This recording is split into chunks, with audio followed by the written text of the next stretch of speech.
네, 안녕하세요. 관악구 봉천동에 위치한 다가구주택 경매물건 소개해 드리겠습니다. 오늘 보는 물건의 위치는 서울대 입구역 인근에 위치해 있는데요.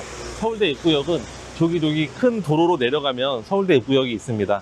도보로는 10분 안쪽으로 걸어갈 수 있는 거리로 그렇게 생각이 됩니다. 지금부터 제가 현장 영상을 보여드릴 건데요. 자, 같이 가시죠. 이제 오늘 보는 주택의 인근에 왔는데요. 이렇게 높은 언덕을 올라가야 오늘 저희가 보는 주택을 볼 수 있습니다. 이런 부분들도 좀 단점이 될 수는 있을 것 같아요. 네, 언덕을 올라가면 저기 첫 번째 골목, 저 첫 번째 골목으로 들어가면 오늘 저희가 보는 주택이 나오니까요. 네, 같이 한번 걸어가 보실게요. 주변에는 좀 이렇게 조용하게 되어 있는 것 같아요. 다가구 주택과 빌라들이 좀 밀집이 되어 있는 지역으로 보이고요. 이 골목으로 들어가면 저기 안쪽에 있는 주택인데요. 오늘 보는 주택의 토지의 면적은 62평으로 되어 있고요. 일반적으로 서울에 나오는 주택 같은 경우에는 30평 후반대나 40평 초반대가 가장 많습니다. 토지의 면적이 큰 게 장점이 될 수 있겠고요. 토지의 면적이 크다 보니까 그만큼 세대 구성이 많습니다. 세대 구성이 많다는 거는 월세가 많이 나온다는 거겠죠. 지금 제가 말하는 사이에 우리 주택에 도착을 했는데요. 지금 앞에 보면 여기 있는 우리 주택입니다. 이렇게 앞에 한번 쭉 찍어 주시고요.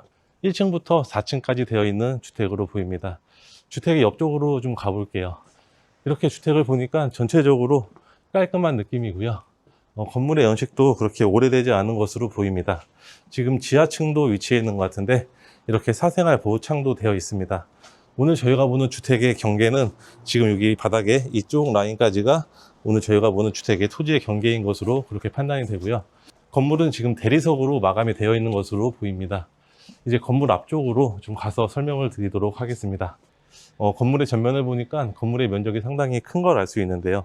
토지 면적이 62평이다 보니까 건물의 면적은 166평으로 되어 있습니다. 우편물을 보니까 우편물이 상당히 많이 쌓여 있는 걸 알 수 있습니다. 그리고 주차는 건물 앞쪽에 한 대 가능하고요. 옆으로는 2대가 가능합니다. 네, 이쪽의 측면도 한번 보여드릴게요. 이쪽 측면을 보니까 지금 저기 전면이 제시의 건물로 되어 있는 것 같은데요. 아마 매각에 포함이 되어 있을 겁니다. 저 연통을 보니까 보일러실로 사용하는 것으로 그렇게 보이고요. 이쪽 건물의 측면도 상당히 괜찮은 모습입니다. 외관상으로 봤을 때는 특별하게 하자는 없는 건물로 그렇게 생각이 되네요. 이쪽으로 보면 지하로 내려가는 계단도 있는 것 같아요. 근데 이쪽 지하 공간은 지금 주택으로 사용을 하는 건 아닌 것 같고요. 제가 도면을 보면서 한번 어떤 용도로 사용하는지도 확인을 해보도록 하겠습니다. 이제 건물 내부로 들어가서 내부 모습을 한번 보도록 할게요. 이제 건물 내부로 들어왔습니다. 건물 전면에 보면 이렇게 엘리베이터가 하나가 위치해 있는데요. 서울에 엘리베이터가 있는 주택은 상당히 드물죠. 엘리베이터가 있는 점은 장점이 될 수 있겠고요. 이제 제가 지하로 내려가 보도록 하겠습니다. 지하는 지금 5개 호실로 구성이 되어 있는 것으로 보이는데요. 도면을 보니까 전부 다 원룸으로 되어 있습니다. 지금 이쪽이 101호, 102호, 103호, 그리고 104호, 105 이렇게 삥 둘러가고요. 여기 문을 열면 밖으로 연결이 되는 것으로 보입니다. 이제 1층으로 올라가서 1층도 한번 살펴보도록 할게요. 지하에는 총 5개 호실이 있고요. 이제 1층으로 올라가 보겠습니다. 건물 내부도 처음에 들어왔을 때 상당히 좀 쾌적한 느낌이 드는 건물입니다. 그리고 이쪽에 지금 CCTV가 작동이 되고 있는데요. 정상적으로 작동이 되고 있는 것으로 보입니다. 1층 같은 경우에도 지금 5개 호실로 구분이 되어 있고요. 201호부터 205호까지 5개 호실로 구분이 되어 있어요.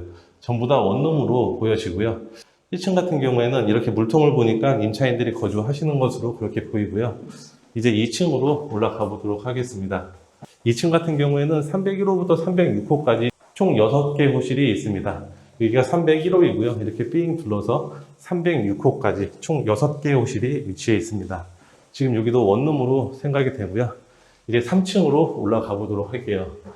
지금까지 건물 내부로 걸어 올라오면서 보고 있는데 전반적으로 깔끔한 모습입니다. 3층 같은 경우에도 401호부터 406호까지 3층과 동일한 구조로 되어 있고요. 3층 같은 경우에는 이렇게 복도가 상당히 좀 지저분한 걸 알 수 있어요. 이게 누구의 집인지 상당히 좀 지저분하고요. 3층에는 일부 호실들이 퇴거한 곳으로 보이는데요. 이렇게 우편물들이 좀 많이 붙어 있는 모습입니다. 그리고 한 층 더 올라가 보도록 할게요. 한 층 더 올라가면 이제 4층인데요. 4층도 지금 주거로 사용을 하고 있는 것으로 그렇게 보입니다. 4층도 501호부터 506호까지 총 6개 호실로 구분이 되어 있어요. 3층부터 5층까지 동일한 구조로 생각이 되고요. 전부 다 원룸으로 되어 있습니다. 근데 원룸의 면적은 호실별로 조금씩 다를 것으로 그렇게 보여지고요. 그리고 한 층 더 올라가 보겠습니다. 한 층 더 올라오니까 지금 여기도 주택으로 사용하고 있는 것으로 보이는데요. 와, 우편물을 정말로 많이 안 받았네요. 등기가 왔는데 하나도 안 받은 것 같습니다. 이렇게 이쁘게 붙여놓은 모습을 볼 수 있고요. 그리고 이쪽으로 나가면 옥상 같은데 옥상으로 한번 나가 보도록 하겠습니다. 네, 이제 옥상인데요. 옥상 부분은 전반적으로 괜찮아 보입니다. 바닥의 방수 상태도 괜찮아 보이고요. 그리고 지금 보이는 이 부분이 아마 위반 건축물로 등재가 되어 있는 부분으로 보이는데요. 증축을 한 것으로 보입니다. 이렇게 증축한 부분은 이행 강제금이 나오는데 아마 이행 강제금은 그렇게 크지 않을 것으로 예상이 됩니다. 제가 현장 영상은 여기서 마치도록 하고요. 이제 사무실에 가서 제가 세부적인 내용 설명드리도록 하겠습니다. 꽤 넓네. 꽤 넓죠. 꽤 네. 넓어요. 세부적인 입지부터 살펴보도록 할게요. 서울대 입구역 6번 출구에서 오늘 저희가 보는 주택까지는 도보로 10분에서 15분 내외로 도착이 가능한 거리에 있습니다. 지금 서울대 입구역 6번 출구에서 나와서 이 길을 따라서 이렇게 쭉 올라가면 오늘 저희가 보는 주택까지 도보로 10분에서 15분 안쪽으로 도착할 수 있는 위치에 있습니다. 오늘 보는 경매 물건의 지대가 조금 높다 보니까 나지막한 오르막길을 걸어가야 되는 단점은 있습니다. 제가 영상 오프닝 할 때 여기에 서서 오프닝을 했는데요. 이 앞쪽에 언덕이 상당히 높았던 걸 볼 수 있고요. 그리고 저희가 검토하는 주택은 이쯤에 위치해 있습니다. 이렇게 오르막길이 조금 있는 부분을 감안을 하더라도 장점이 많은 주택으로 생각이 됩니다. 이제 내부 도면을 보면서 세부 스펙을 설명드리도록 할게요. 감정평가서에 있는 도면으로 설명을 드리도록 하겠습니다. 지하 같은 경우에는 총 5개 호실로 배치가 되어 있고요. 호실별로 면적은 조금씩 다른 것으로 예상이 됩니다. 1층 같은 경우에도 5개 호실로 되어 있고요. 지하 1층과 1층 같은 경우에는 공부상 사무소로 되어 있는데요. 현황은 주택으로 사용을 하고 있습니다. 2층은 총 6개 호실로 구성이 되어 있고요. 301호부터 306호까지 6개 호실로 구성이 되어 있죠. 면적을 계산해 보니까 대략적으로 5평 정도 나오는 것으로 보이는데요. 이런 부분들 참조하시고요. 그리고 3층 같은 경우에도 401호부터 406호까지 총 6개 호실로 2층과 동일하게 되어 있습니다. 4층 같은 경우에도 501호부터 506호까지 총 6개 호실이 위치해 있는데요. 이 주택 같은 경우에는 방이 상당히 많다 보니까 임대료는 상당히 많이 나오는 주택으로 생각이 되고요. 건물의 연식도 얼마 안 되다 보니까 내부 컨디션도 괜찮을 것으로 추정이 됩니다. 그리고 옥탑층 같은 경우에는 지금 위반 건축물로 등재가 되어 있는데요. 이 제시의 물건 55제곱미터가 위반 건축물로 등재가 되어 있는 것으로 보입니다. 제 현장 영상에서 봤듯이 이렇게 옥상으로 올라가면 이쪽에 출입문이 위치해 있었고요.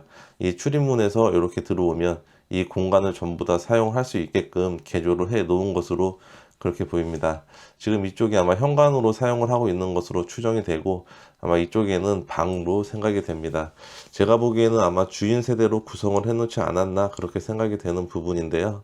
경매 정보지상으로 봤을 때는 어떤 구조로 되어 있는지 알 수는 없지만 아무튼 꽤 넓은 면적의 주택이 구성이 되어 있을 것으로 추정이 되는 부분입니다. 이제 경매 사건에 대해서 설명을 드리도록 하겠습니다. 사건 번호는 2024 타경 116,875번입니다. 다가구 주택으로 분류가 되어 있고 위반 건축물로 현재 등재가 되어 있는 건물입니다. 위치는 서울특별시 관악구 봉천동 41-221번지에 위치해 있습니다. 토지 면적은 62평 정도가 되는데요. 서울에서 토지 면적이 62평이면 토지 면적이 상당히 넓은 주택으로 생각이 되고요. 건축물의 면적은 166평 정도가 됩니다. 감정가는 최초에 25억 9천만 원, 약 26억 정도의 감정평가가 되었고요. 지금은 20% 떨어진 금액인 20억 7천만 원부터 진행이 되는 물건입니다. 매각기일은 2025년 5월 8일이니까 이 물건에 관심 있는 분들은 현장 나가서 조사해 보시길 바라겠습니다. 제가 보기에 이번 회차에 낙찰이 될 것으로 예상이 되는 물건입니다. 토지는 한 필지로 구성이 되어 있고요. 건물은 지하부터 4층까지 옥탑까지 구성되어 있는 건물입니다. 제가 건축물 대장을 살펴보도록 할게요. 건축물 대장을 보니까 위반 건축물로 등재가 되어 있는 건물입니다. 지하 1층과 1층은 사무소로 되어 있고요. 그리고 2층부터는 다중주택으로 구성이 되어 있습니다. 우리 현장 영상과 도면에서 봤듯이 지하 1층과 1층이 사무소인데요. 현황은 주택으로 사용을 하고 있습니다. 건물의 사용 승인일은 2020년인데요. 지금으로부터 5년 정도 된 건물로 그렇게 생각이 됩니다. 아마 5년 조금 안 된 것 같아요. 그리고 승강기는 1개가 배치가 되어 있고요. 주차는 총 3대가 가능합니다. 그리고 변동사항을 보니까 지금 위반사항으로 적발이 되어 있는데요. 2021년 9월 28일 날 주택과에서 옥상 55제곱미터 조립식 패널 단독주택이 지금 위반사항으로 적발이 되어 있고요. 이 부분에 대해서는 이행 강제금이 발생할 것으로 그렇게 생각이 됩니다. 근데 면적이 얼마 안 되다 보니까 금액은 그렇게 클 것 같지는 않고요. 아마 지자체에다가 전화해서 물어보더라도 지자체에서는 정확하게 이행 강제금이 얼마다라고 답변 주기에는 좀 애매한 부분이 있지 않을까 생각이 됩니다. 건물의 등기부등본을 보니까 2021년도에 소유자가 변경이 되었고요. 그 전에 설정되었던 근저당이 말소기준 권리가 됩니다. 2020년 3월 3일이 말소기준 권리가 되는 날짜이고요. 그 이하 전부 다 소멸되는 권리라서 특별한 내용은 없는 물건입니다. 임차인의 현황을 보니까 임차인들이 상당히 많이 구성이 되어 있는데요. 말소기준 권리보다 전입이 빠른 분은 없는 것 같아요. 임차인을 보니까 지금 월세로 세팅이 되어 있는 분도 있고요. 보증금 1,000만 원에 월세 53만 원. 전입일이 2024년 2월 26일인데요. 아마 지금으로부터 1년 전이었던 것 같습니다. 제가 보기에도 지금 월세 시세가 이 정도로 형성되어 있는 것으로 보이는데 제가 잠시 후에 네이버 부동산으로 한 번 더 검토를 해보도록 하겠습니다. 그리고 대부분의 임차인들이 다 전세로 지금 세팅이 되어 있는 부분이고요.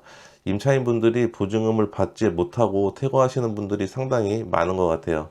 그래서 이 경매 물건 같은 경우에는 아마 명도 난이도는 조금 있는 물건으로 그렇게 생각이 됩니다. 임차인은 지금 전부 다 대항력은 없는 상황이고요.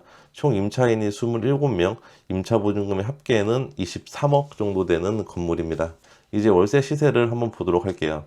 네, 주변의 월세 시세를 검토를 해보겠습니다.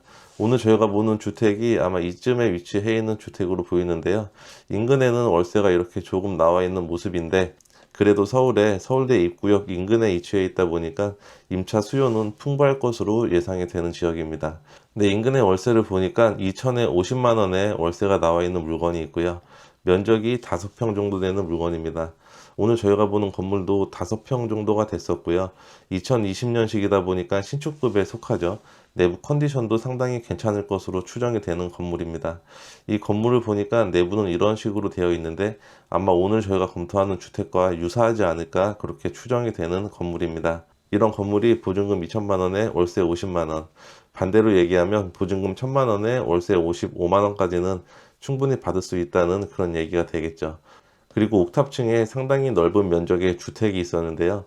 이 주택 같은 경우에는 내부 구조가 정확하진 않다 보니까 오늘 수익률 계산하는 데에서는 배제를 하고 1층부터 4층까지 원룸에 대해서만 계산을 해보도록 할게요. 이제 월세 시세를 정리를 해보도록 할게요. 지하와 1층에는 총 10개 호실의 주택이 위치해 있었고요. 2층부터 4층까지는 총 18개가 위치해 있습니다. 이렇게 합하면 총 28개의 원룸으로 구성이 되어 있는데요. 저희는 좀 보수적으로 보증금 1,000만 원에 월세 50만 원으로 계산을 해보도록 하겠습니다. 이렇게 다 만실로 운영한다는 조건으로 보면 보증금은 2억 9천만 원이 회수가 되고요. 월세는 매월 1,450만 원의 월세가 발생하게 됩니다. 월세가 상당히 높은 주택으로 생각이 되죠. 이렇게 다 만실로 운영이 된다면 21억 낙찰가 기준으로 계산을 해봤을 때는 수익률은 9.1%가 나오는데요. 수익률이 상당히 높은 주택으로 생각이 됩니다. 서울에서 9% 정도의 수익률은 정말 괜찮은 수익률로 생각이 돼요. 그런데 아마 최저가 인접해서는 낙찰이 되진 않겠죠. 지금까지 저희가 검토했던 경매 물건에 대해서 정리를 해보도록 하겠습니다. 첫 번째는 서울대 입구역과 도보로 10분 정도 걸리는 위치에 있기 때문에 입지적인 부분은 상당히 괜찮은 주택이었고요. 그리고 단점은 우리 주택으로 도착하기 위해서는 약간의 오르막을 올라가야 된다는 그런 단점은 있는 주택입니다. 그리고 두 번째는 2020년도 건물이라 내부 상태가 상당히 괜찮았고요. 그리고 엘리베이터도 설치가 되어 있고 총 28개의 원룸을 보유하고 있는 주택입니다. 옥탑층은 위반 건축물로 등재가 되어 있긴 하나 주인 세대처럼 넓은 호실로 구성이 되어 있었고요. 그리고 세 번째는 20억이 넘는 금액이다 보니까 금액적으로는 조금 무리가 있을 수는 있지만 수익률이 상당히 괜찮은 주택이라고 생각이 됩니다. 오늘 보는 경매 물건에 관심이 있는 분들은 현장 한번 다녀오시길 바라겠고요. 오늘 제가 준비한 영상은 여기까지입니다. 제 영상이 도움이 되셨다면 구독과 좋아요 부탁드리고요. 다음 영상에서 뵙도록 하겠습니다. 감사합니다.